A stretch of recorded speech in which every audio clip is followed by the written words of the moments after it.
What is up, everybody? Welcome into this Tuesday episode of Flippin Bats. It's back this week in Shohei Ohtani news, the first one of the year. We're also going to talk about the rookies so far and how they're doing. Top 3 rookies so far, and name that team. This episode is going to be a blast. Let's get to it. It's a blowout, 8th inning, 10-3. Bases are loaded for Verlander, who waits out a 3-0 pitch. He swings, and it's a high fly ball, deep center field. It is gone! Home run! And a huge bat flip to celebrate. All right, Ben, start the show already. What is up, my friends? It's so great to be back in my Shohei shirt. I'm joined, as always, by Alex Curry. All feels right in the world again, Alex. It does. I have to say that Ohtani shirt was by far, I think, my favorite Angels giveaway of all time in the 10 years being there. And I love when you wear it because it looks like I have 100 Ohtanis just staring right at me. Mm-hmm. And that's the kind of energy you want to bring to a day and to a show. Shohei looking at you. Here's the thing about this shirt. Yeah. So it stays here in studio. Yeah. And last year, it must have been an oversight. There was a day I put this shirt on and was like, oh, God, we got to get this thing washed. So like now, 2 months of wearing now it? At least we're on a schedule where this thing gets washed when it needs to. And this is the first time it's been worn in a while. But there was a point last year. So wearing it every Tuesday show, this shirt is worn. And there was a little bit of a stench to it, I think. Smelly Ben? We Sure. we were going to get Smelly Ben yeah, on sure. Tuesdays.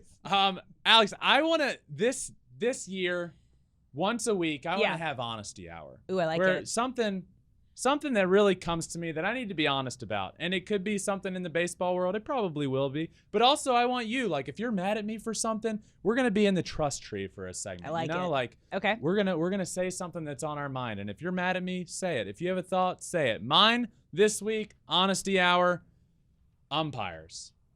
What are we doing?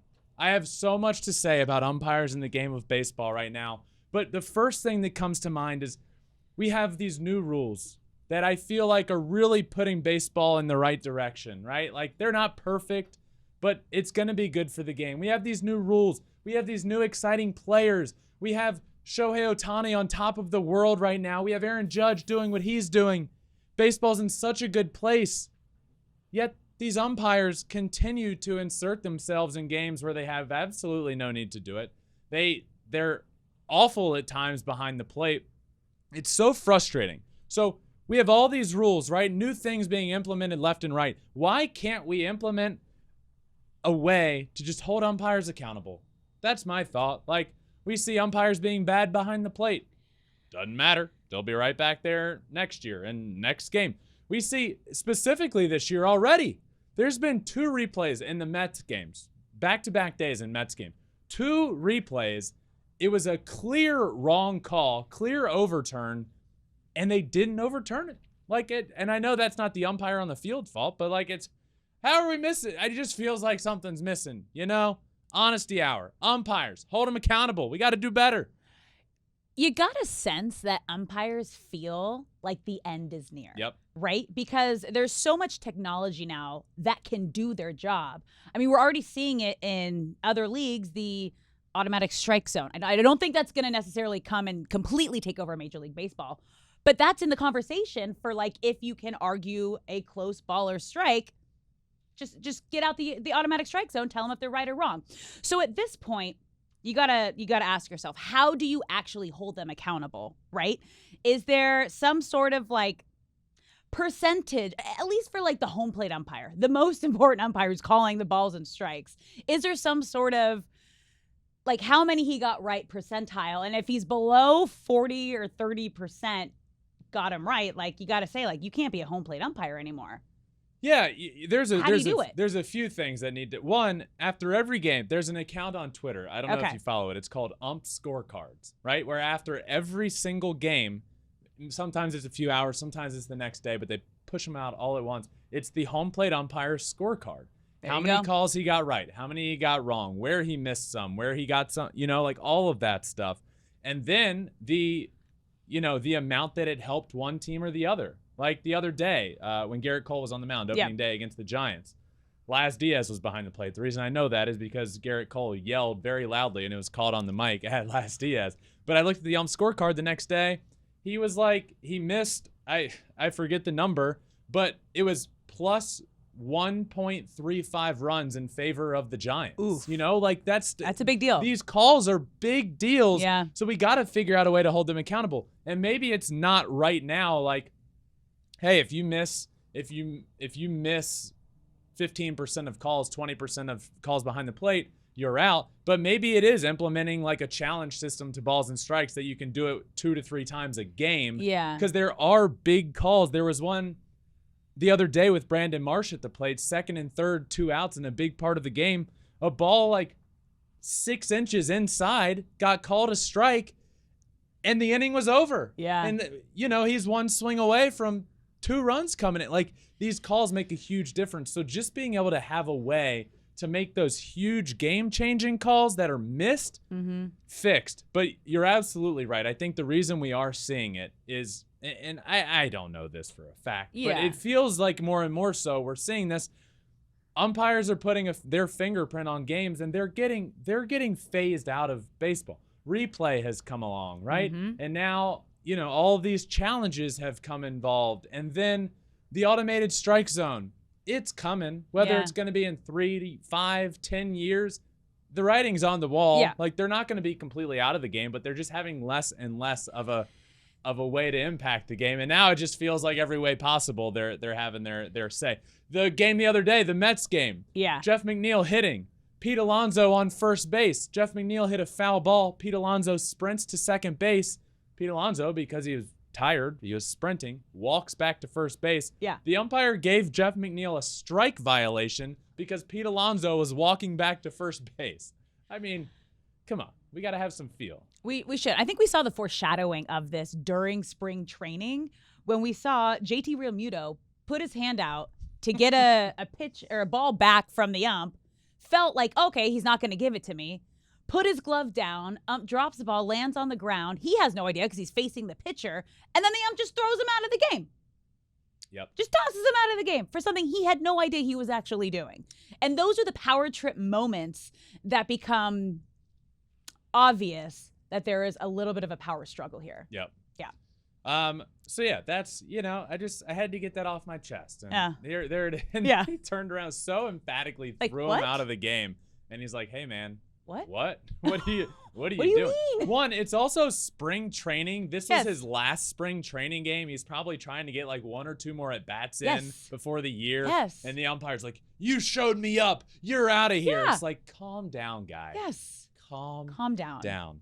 All right, honesty hour. I like that. That's, you know, just Get it out. you Let's know, vent. once a week. I Let's got vent. something to get off my chest. You got Okay. anything you want to get off your chest? No, You good? that's pretty good. All right. Yeah. You know what time it is? Yes. It is time, once again, my friends, for my favorite segment of all time. This week in Shohei Ohtani news, I'm going to talk about his start on the mound on opening day. We're going to talk about the shift and why I think it really, really benefits Shohei Ohtani, and why he has continued to cement the fact that he is the best player in the game of baseball. Let's start with his pitching. The other night, opening night in Oakland, he was lights out. 6 innings pitched, 3 hits, 10 strikeouts, and 0 earned runs. What I really like to see here from Shohei was, you know, that first inning, you could tell, at least it seemed, a little bit amped up. It's opening day, first start of the year on the mound. He didn't have his best command at the very beginning. And man, he figured that out. He ended up dominating that lineup that we knew he could with his nasty stuff. Was throwing 101 miles an hour, was throwing his slider with tons of break. 7 strikeouts through 4 innings, ended up with 10 on the mound, and his outing ended up the 26th outing since at least 1901 with 10 or more strikeouts and no runs on opening day. 26th since at least 1901, and that's just on the mound. I must add that it's the first time ever of those 26 that the team ended up losing the game. Those are the tough ones to swallow. Yeah. When you have such an incredible outing opening day outing and performance like Shohei Ohtani did, and then you don't get the support and stats to show for it, you don't get the win. You don't get the win. So it's just, those are always tough. But we did get great moments and reaction from him on the mound. Like, we got to talk about his reaction to Hunter Renfroe's catch. Like, one of the most insane catches, not looking, over the shoulder. Shohei goes crazy on the mound. I think all of us were just kind of like, wait, what? What just happened here? I'm shocked. And then after that moment, baseball fans, did you know that Hunter Renfroe is Mike Trout's doppelganger?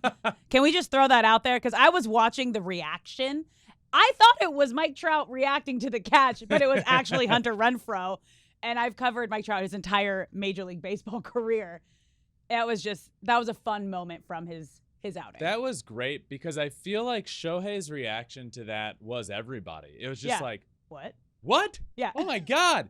And that's like, by no means was this catch like the greatest catch of all time. He definitely, it's the hardest ball to catch as a right fielder because it's right over your head. You don't know whether it's going to tail or not. He ended up making the right move and then made the wrong move and then had to just throw up a prayer and the ball ended up going in his glove. Not even looking. And Shohei's reaction to that was great. And that start ended up being so dominant, and 6 innings, 10 strikeouts in his first start of the year. Yeah. And Shohei coming into this year is a Cy Young favorite. One of the top 3-4 guys to potentially win the Cy Young Award according to the odds. So, look, he's starting off hot here. 6 innings, 10 strikeouts, good stuff there. And again, here's Sarah Lang's tweet about this. Shohei Ohtani's outing, the 26th since at least 1901 with 10-plus strikeouts and no runs allowed on opening day. It's the first time that pitcher's team has lost the game. Now, you would say to that, well, it's the Angels. Angels being the Angels. But after that, they looked pretty good in that series. Exactly. So, great start on the mound. He had the hardest pitch thrown of the game and the hardest hit ball of the game because that's what Shohei does. He breaks StatCast, and he did that again. You look at the stats at the end of the game, hardest pitches thrown, hardest balls hit. Shohei Ohtani is the best of the best in both of those, and ended up with a hit on that ball that he hit super hard, which leads into my next point, which is I think of everybody that this new shift rule is going to benefit.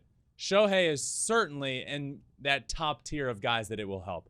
And we saw that in the very first game. He hit a ball that would typically be caught by one of the 3 infielders on the right side of the field.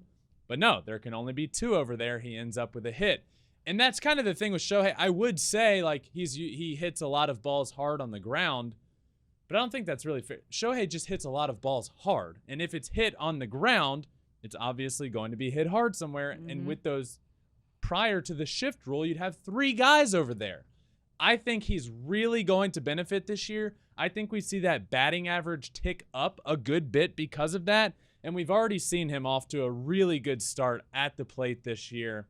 A hit in that first game. Later in the series, we saw him hit an absolute rocket off the opposite field wall.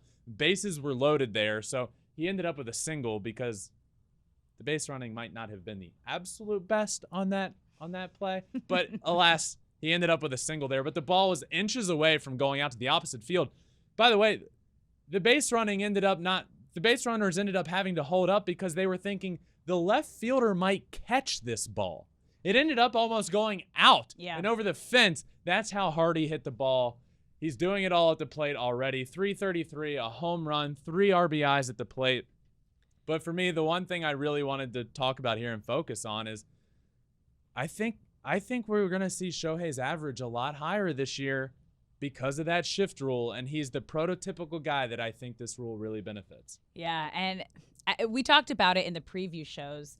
Every single season that Ohtani has been in Major League Baseball and healthy, because remember, his first couple of years wasn't healthy. Since he's been healthy and he won the AL MVP, his numbers have gone up and he has gotten better every single season, just like his teammate Mike Trout, who we got to see them go back-to-back with home runs in this opening series. And it just reminds you, when you have 2 of the greatest hitters in the game right now on the same team, getting to learn from each other, getting to feed off of each other. It's truly special to see both of them go off at the same time. I think there's a really good conversation to be had of like they both really benefit each other. Yeah. I think like I think they both help each other be better, and I think Mike Trout is probably the better like all around hitter right now. Look, Mike Trout's like one of the greatest of all time. I don't have a problem saying that. I think Shohei being as good as he is making Mike Trout better. And I hope and pray that we can get a full healthy season of both of them. Because remember, Mike Trout hit 40 last year in very limited time. Mike Trout is still one of the greats, one of the best players in the game of baseball, and is going to be one of the best of all time. And that leans into my last point here, which is I think for a decade, Mike Trout was the best player in baseball. I think Shohei Ohtani has officially cemented himself as the best player in the game of baseball. And the reason I say that is just let's first talk about on the field, right? Like the one thing Trout has going against him is that he doesn't pitch. So Shohei's doing what he's doing offensively while also pitching, while also just transcending the baseball world, right? Like this year just felt even more special than it has in the past. And he's won an MVP award, and he did what he did last year, where the only reason he didn't win the MVP award last year is because Aaron Judge hit 62 home runs and broke the AL record, and there was still a conversation to be had about that. What he's done for the game of baseball and what he's doing on the field cements himself as the best player in baseball. And I almost think that we got this like ceremonial passing of the torch almost, where that last at bat of the World Baseball Classic between Mike Trout and Shohei Ohtani on the mound that just seemed like a far-fetched dream to even get. The fact that we did get it and the fact that it ended the way it did, it was almost like this ceremonial passing of the torch of like, Shohei, I have been the best player in baseball for 10 years. And that is nothing Mike Trout would ever say. This is me paraphrasing. I've been the best player in baseball for 10 years. You just struck me out on this stage. It's been writing on the wall. You're now the best player in the game of baseball, hands down. There's no conversation about it. And it was just a really cool moment. And for me, hands down, the best player by far in the game of baseball right now is Shohei Ohtani. I think the other craziest thing about that moment, that final out in the WBC, obviously you have Shohei Ohtani coming out to close the game, which we have never seen before. Mike Trout, possibly the last out, a runner on base. So if Mike Trout wins that battle, hits a home run, that's a walk-off home run, USA wins. If Ohtani struck him out, Japan won. So everything was riding on that one moment. Whoever won that battle was going to win the WBC and ultimately probably win the MVP, which Ohtani did because he won that moment. Yep. But we've also had Trout hasn't been healthy the last couple of seasons. He's missed chunks of games. So right now, as you said, these are the two best players in baseball. Extremely close. But Ohtani is doing something we've never seen before. And he is becoming an international superstar, really bringing the world together around baseball. Now, if we see both of them stay healthy this entire season and play to their full potentials, we might be getting like a 1-2 battle for the AL MVP here on the same team, which would be so exciting and fun. And look, absolutely, you say Mike Trout and Shohei are the best players in baseball. I'd be remiss if, and you can't not have a best player of baseball conversation without at least mentioning Aaron Judge and what he has done the past couple of years. He is certainly in the conversation with those two as the best players in the game of baseball. But as of right now, and hopefully for a long time to come, and I say hopefully because as long as this guy stays healthy and Shohei keeps doing what he has been doing for the last 2+ years, we're seeing an athlete that is changing the game of baseball and exponentially growing the game more than we can even imagine. So let's just hope and pray that he and Trout and everybody else stays healthy. But as of right now, Shohei's the best player in baseball. But that does it for the first edition this season of This Week in Shohei Ohtani News. I know we've had such a great that feels good. Opening weekend, opening week, however you want to call it. In opening week, we also got to see a lot of debuts. We got to see a lot of rookies come out. So I want to know your top 3 rookies so far All right, obviously not a huge sample size. We're not even at a full week of the season here. But top 3 rookies so far, who you got? That's what feels so cool about being able to do this is, we're talking about how much the game is growing and some of the greatest talents and athletes we've seen. And we did this same conversation last year with the rookies that came in. And then you step back and think this year's rookie class is so good and so exciting. So, yeah, I know we're only a few days into the year, but let's do it. Top 3 rookies so far this season. Number 3 is an angel himself, Logan O'Hoppe. O'Hoppe's been tabbed as like the future catcher for this organization.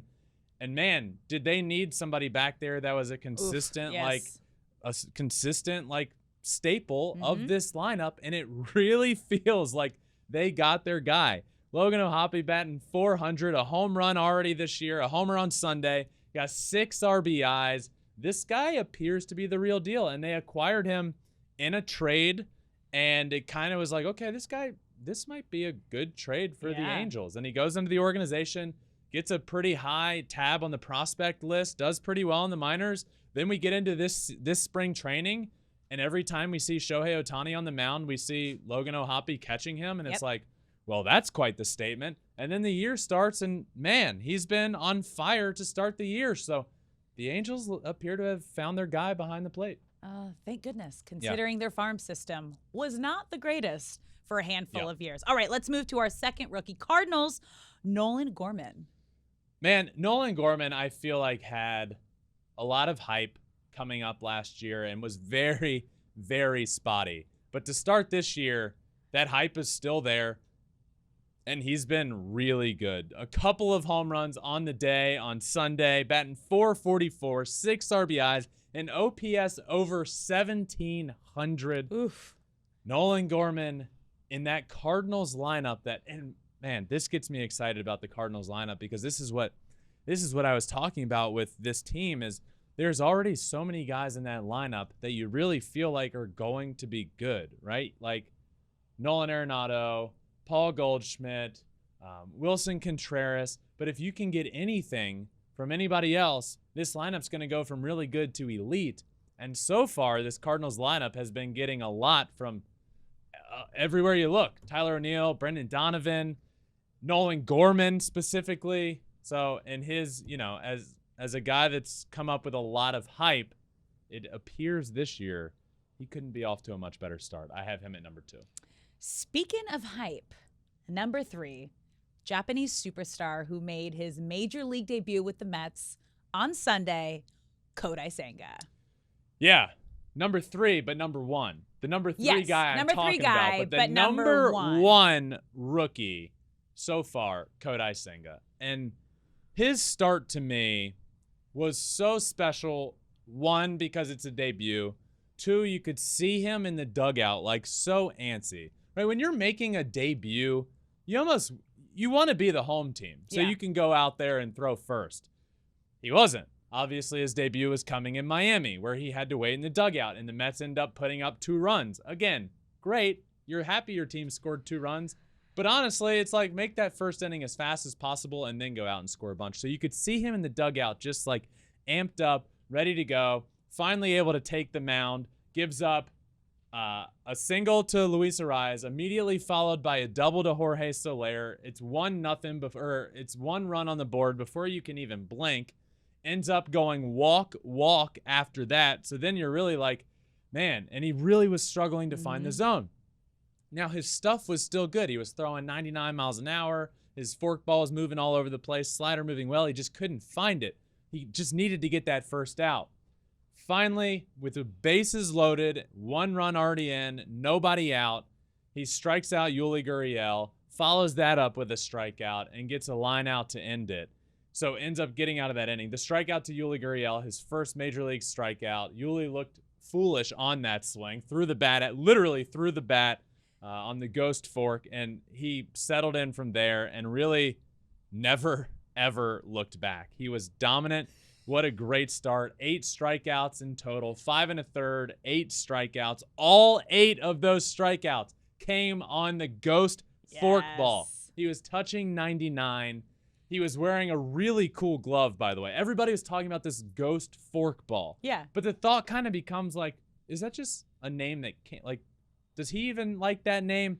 Apparently, yes. Yeah. His glove was so cool. It had a ghost and a fork on it. Embroidered on it. Embroidered on it right Yeah. next to each other. Man, what a debut for him. After that first inning that was shaky, he got out of it with very limited damage and was dominant. I mean, Yeah.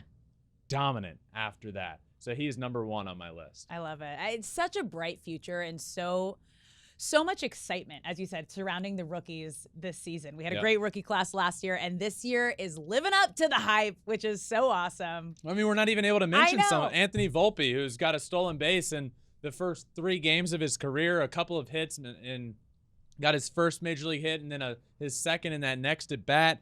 He's going to be on this list. If we did this every week, he'd probably be on it a lot of times. The rookie class this year is probably even more so living up to the hype than you could have imagined. So it just makes me really excited. It's great. Yeah. Are you ready for game time? Oh man, it's been since before the WBC. The music is going. That we did this. You know that the music brings me right back. It does. We're going to play Name That Team, all right? You're going to get 3. Okay. I'm going to give you where each of the 3 outfielders were drafted out of. High school, their college, or out of country. Okay? So you get 3 clues, and then you have to name the team. 3 outfielders, and then you have to name that team. Okay. Are you ready? Yes. Let's do this. How many teams do I get? 3. We're doing 3. 3 different. Okay. Okay, ready? Team number 1, left field, out of Japan. Center field, University of Louisville. Right field, at a high school in Arizona. Name that team. Man. Is this the Red Sox? Yeah. Yeah. Okay. Yeah, that's all. It's Yeah, Yoshida. yeah, okay. You're Okay. like, am I supposed to be more confused? I was like, here? wait a second. Yeah, I know this. Okay, you got it. That was All an right. easy. By the way, another rookie, Masataka Yoshida, has been so good to start his big league career. And he's the one that gave this away for me. Yeah. But yeah, the other, okay. Makes sense. Checks out. 1 for 1. Cool. Let's go. Ready? Yep. Team number 2. Let's get the clock and graphics ready, set. Okay. Team number 2, left field, out of the University of Arkansas. Center field, Cuba. Right field, University of Miami. Name that team. Arkansas and left field, center field, Cuba.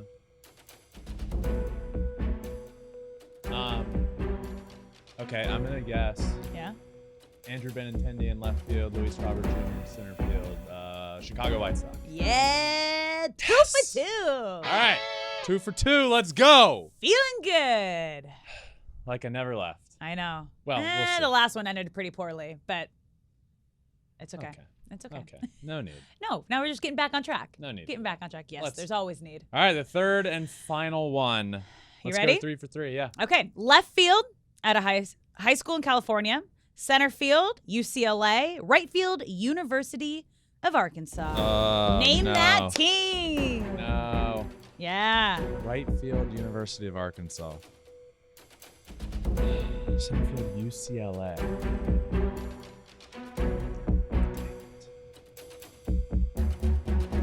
Who is this?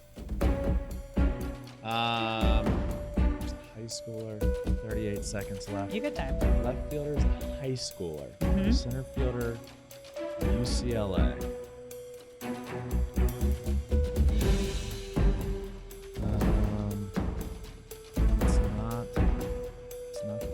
It's hard to go through every team in a minute. You can't do this.